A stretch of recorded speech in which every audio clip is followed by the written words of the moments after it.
Kapuso, loyal viewer ka ba ng Wish Ko Lang? Bakit deserving kang humiling? I-wish mo lang at malay natin, matupad yan. Si Jem, 31 years old, isa sa masugid na tagapanood ng aming programa kasama ang kanyang ina na si Malen. Kapag umuwi po siya ng Saturday, namamalansya po siya, doon na po siya nanonood. Doon po kami nanonood, ganyan. Kaya naman nang masira ang kanilang telebisyon noong nakaraang taon, labis itong ikinalungkot ng kanyang ina. Gustuhin man bumili ng bagong TV, hindi na rin nila magawa.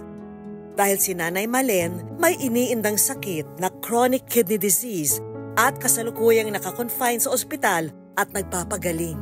Iba siya kung sino siya ngayon, physically. Iba rin siya before. Kasi syempre makikita mo na bumagsak talaga yung katawan.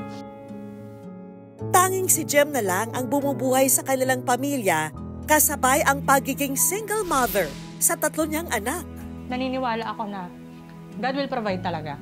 Talagang pag sinurrender mo sa Panginoon lahat, naniniwala ako na ang Panginoon magbabalik sa'yo na lahat. Isa si Jem sa nag-comment sa ating Wish Ko Lang page. Kaya ang tanging hiling ni Jem na magkaroon ng bagong telebisyon ang nais niyang matupad. Thank you po. Sobrang nagpapasalamat po ako sa Wish Ko Lang. Hello ulit, Jem! Masaya ako na napasaya ka namin dahil sa TV na ito. Ito pa ang aming bonus na regalo para sa'yo. Sobrang maraming salamat po kay Madam Vicky kasi malaking tulong po ito sa amin, lalo po ngayon. Mamili-bili po ng gamot ni Mama. Kaya kung may natatangi kang hiling kapuso, i-wish mo lang.